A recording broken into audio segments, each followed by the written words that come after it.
What's going on, you guys? Today I'm going to be adding a trunk release, electric trunk release to my 2009 Toyota Corolla. If you haven't watched my previous video, I installed electronic door locks which came with a trunk release, but I had to buy an extra actuator, then get some relays, and then I got 18 gauge wire. So let's get started.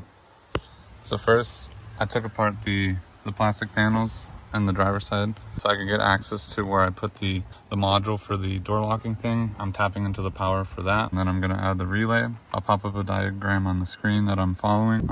It's a little different than I was expecting it to be, but that's why I'm gonna show you the diagram. And then just going to tap all my wires in and then run an extra wire all the way to the back of the trunk so I can mount this actuator to the trunk lock.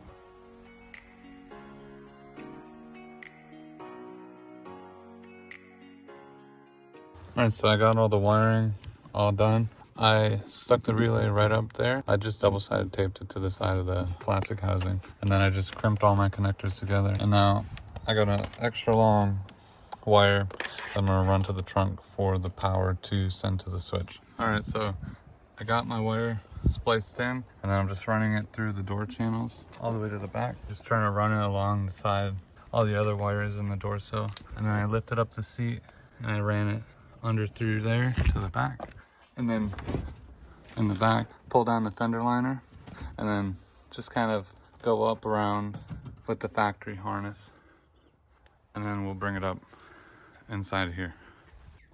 All right, so instead of using this actuator, I ended up looking at some more information because I couldn't get this actuator to mount anywhere good in the trunk where I could get it to move the door lock. So I was bending the rod trying to get everything to work and I couldn't.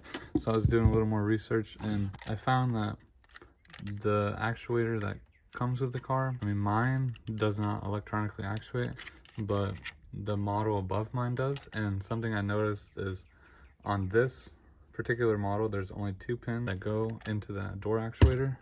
And on the other models, there's 3 pins. And that 3rd pin is the one that actuates the trunk to open and close. So what I'm gonna do, instead of mounting this in here and wiring up this wire, all I'm gonna do is just take my power wire that I already have, that I ran from the front, and splice it into the front, or the wire right here. That is the one that powers the actual lock. All right, so I pretty much spliced everything together and just taped it all back up. And then I just plugged in the connector. And now when I hold the trunk release button, you'll hear actuate, and then let it go.